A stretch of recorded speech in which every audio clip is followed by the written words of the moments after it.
Olá, bem-vindos a mais uma videoaula de HGP. Hoje, nesta aula, vamos falar sobre o funcionamento da Primeira República. Ora, sabemos dos factos da aula anterior, a República está instalada em Portugal, 5 de outubro de 1910, deixámos de ter monarquia e o que é que era preciso fazer? Exatamente, ficou um governo provisório, dirigido por Dr. Teófilo Braga, mas era preciso fazer então uma nova Constituição, porque na Constituição que existia, lembra-se da altura dos liberais, foi feita, existia o papel do rei, não é? Monarquia liberal, neste caso já não há rei, então isso tem que ser alterado. Então havia que fazer o quê? Exatamente organizar eleições para a Assembleia Constituinte. No fundo isto não é novo para vocês, já falámos muito parecido quando foi a vitória dos liberais sobre os absolutistas, que se teve a fazer então a Constituição que não existia. Também se fez estas eleições, cá está, para os deputados, né, juntarem-se e fazer uma Constituição. Aqui neste caso, os deputados eram eleitos exatamente para fazer uma nova Constituição em Portugal, que aqui existia, tinha que ser alterada. Então este documento vai ser então a nova Constituição que se vai fazer em 1911 e vai ficar conhecida como a Constituição exatamente de 1911 e vai trazer algumas mudanças na forma digamos, de gerência política que vai aqui haver. Então vamos ver, segundo os pontinhos que temos aí azuis do vosso manual, fala então que os privilégios então da nobreza e do clero passam então a acabar de tudo de vez, porque todos passam a ter direito à igualdade e direito à liberdade. Ninguém tem mais direitos ou mais ou menos liberdade por pertencer à nobreza ou não pertencer à nobreza ou até ao clero, né? Já eram aqueles grupos que foi durante anos e séculos, foram sempre aqueles dois grupos muito privilegiados e que tinham sempre mais liberdade, não é? E a igualdade era diferente. Não é? E então, a nível dos poderes políticos, e vamos passar aqui, em vez de estarmos a ler aí, vamos ver o esquema ao lado, que é muito mais fácil de vocês perceberem. Vamos ter então os três poderes, só continuam a ser os mesmos: o poder executivo, que era o poder de executar as leis, o poder legislativo, que era o poder que fazia as leis, não é? E o poder judicial. Ora bem, na Constituição anterior, lembram-se dos liberais, o poder executivo era executado por quem? Pelo rei e pelos seus ministros. Mas olhando para aqui na Constituição de 1911, o rei já cá não está. Temos então aí um presidente da República.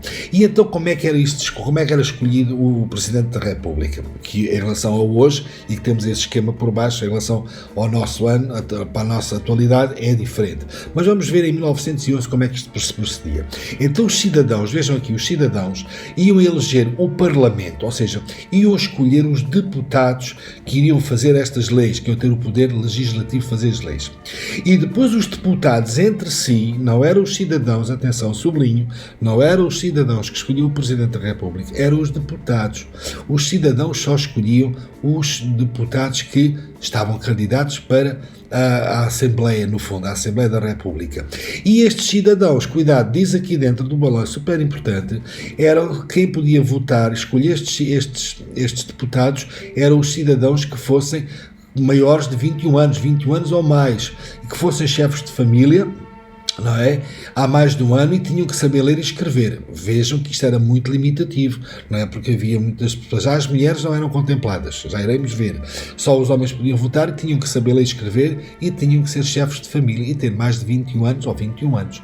E nem todas as pessoas estavam nesta situação, não é? Podia sempre haver mais velhos, casados, mas que não sabiam ler e escrever, já não podiam escolher, já não podiam votar.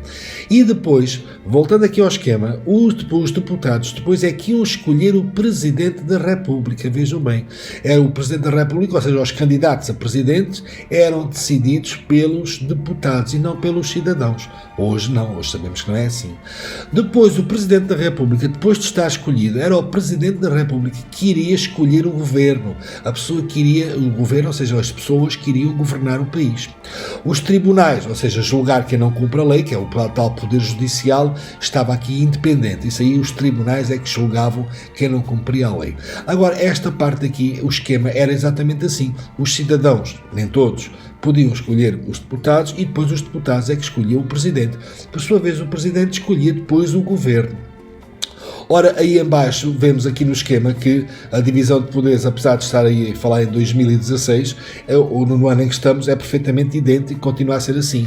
Hoje a grande diferença é qual? É que os cidadãos escolhem os deputados, através das eleições para os partidos políticos, como vocês já têm ouvido falar, e também têm eleições para escolher o presidente. Enquanto na Constituição de 1911 eram os deputados que escolhiam o presidente, hoje em dia não. Hoje são os cidadãos que escolhem diretamente o presidente e que também escolhem, por sua vez, os deputados ou para o Parlamento, para a Assembleia da República. O partido que ganhar mais votos será o partido que vai formar então o governo, e aí o Presidente da República nomeia esse governo para governar o país, que é muito diferente. E hoje os cidadãos que votam são todos os cidadãos com maiores de 18 anos. Para já hoje, a maioria, uma grande parte ou quase a totalidade das pessoas sabem escrever, quase, e já não interessa se é homens, se são mulheres, se são casados, se não são casados, tudo isso. E aí, no caso das mulheres, como temos aí esse exemplo dessa senhora que está aí, que era uma médica, Carolina Beatriz Ângelo, foi a única mulher que conseguiu votar nestas eleições, vejam bem, porque as mulheres não tinham voto nesta matéria, naquela forma diferente, um bocado machista de pensar. E ela conseguiu votar, não é? Porquê? Porque ela era viúva, era médica, mas já tinha um peso importante na sociedade, pela sua posição profissional. E como era viúva e representava os seus filhos também, fez questão e conseguiu, foi a única mulher que conseguiu votar nestas eleições. Essa situação só vai ser alterada em 1931, bem mais tarde, e para mulheres que apenas tivessem o ensino secundário, no mínimo, ou mais. As que não tivessem o ensino secundário já não podiam votar. Essa situação só vai ser alterada em 1974, vejam bem, que aí é que todas as mulheres, sejam com mais estudos ou com menos estudos, bastava ter 18 anos para poderem votar.